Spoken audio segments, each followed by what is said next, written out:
আসসালামু আলাইকুম everyone, welcome back to my channel food parlour. আর আমন্ত্রণ জানাচ্ছি আমি তুলি হাসান নতুন একটা রেসিপির সাথে। এবং আজকের রেসিপি হচ্ছে মাছের তেলে বেগুন।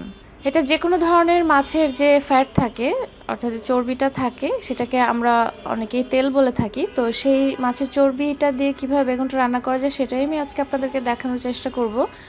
আর এই মাছের তেল কিন্তু আমাদের শরীরের জন্য অনেকই উপকারী। এটা ডায়াবেটিস কমাতে সাহায্য করে এবং প্রেশার নিয়ন্ত্রণ রাখে, এবং এটা একেবারেই কোলেস্টেরল ফ্রি। মাংসের চর্বিতে যদিও কোলেস্টেরল বাড়ে, বাট মাছের চর্বি কিন্তু কোলেস্টেরল কমাতে অনেক সাহায্য করে। তো দর্শক, আসুন দেখে নিই এই হেলদি এবং মজাদার রেসিপি। তো রান্নার জন্য প্রথমে আমি এখানে নিয়েছি একটা কড়াই, আর কড়াইয়ে দিচ্ছি তেল। আর এদিকে আমি বেগুন ছোটো ছোটো টুকরো করে কেটে নিয়েছি, আপনারা নিজেদের রুচি অনুযায়ী সাইজ করে কেটে নেবেন। আর এদিকে নিয়েছি আমি মাছের যে চর্বি বা তেল যেটা বলে, সেটা আমি নিয়েছি এখানে। আর এটার পরিমাণ বলছি না, আপনারা যে যতখানি নিতে চান নেবেন। এটা রুই মাছ, পাঙ্গাস মাছ, কাতল মাছ, যে কোনো মাছের চর্বিটা দিয়ে আপনারা এই রান্নাটা করতে পারেন। তো এখানে আমি প্রথমে তেল দিচ্ছি, এবং তেলটা খুবই অল্প পরিমাণে দিতে হবে, কারণ মাছের তেলটাই গলে গিয়ে প্রচুর তেল বের হবে এই তরকারিতে। তেলটা গরম হয়ে গিয়েছে, এতে আমি দিয়ে দিচ্ছি পেঁয়াজ কুচি। এখানে আমি 1 টেবিল চামচ পরিমাণ পেঁয়াজ কুচি দিয়েছি। এবার পেঁয়াজগুলোকে হালকা একটু লালচে করে ভেজে নেব। পেঁয়াজটা ভাজা হয়ে গিয়েছে। এবার এতে আমি দিয়ে দিচ্ছি সামান্য একটু আদা বাটা, আধা চা চামচ। এবার একটু নেড়ে দিচ্ছি। এবারে দিয়ে দিচ্ছি যে মাছের ফ্যাটগুলো নিয়েছিলাম সেগুলো দিয়ে দিলাম। সামান্য একটু হলুদের গুঁড়ো, আবারও একটু নাড়াচাড়া করে মিশিয়ে নিচ্ছি। একটু পানি দিয়ে দিলাম যাতে করে মশলাটা লেগে না যায়। ধনিয়ার গুঁড়ো দিয়ে দিলাম সামান্য একটু, মরিচের গুঁড়ো দিয়ে দিলাম পরিমাণ মতো। আপনারা যে যতটুকুন ঝাল খেতে চান ততটুকুন আন্দাজে মরিচের গুঁড়োটা দেবেন। আবারও সব কিছু একটু নেড়েচেড়ে মিশিয়ে নিচ্ছি। এবারে দিয়ে দেবো জিরার গুঁড়ো, আধা চা চামচ।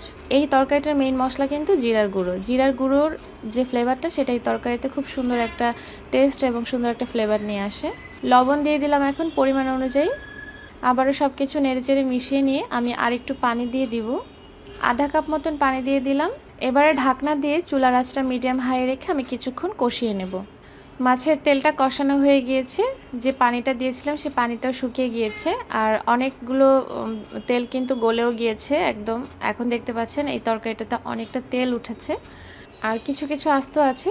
এটাই এই তরকারিটার বৈশিষ্ট্য, কিছু গলে যাবে, কিছু থাকবে। তো এবার দিয়ে দিলাম আমি কেটে ধুয়ে রাখা বেগুনগুলো।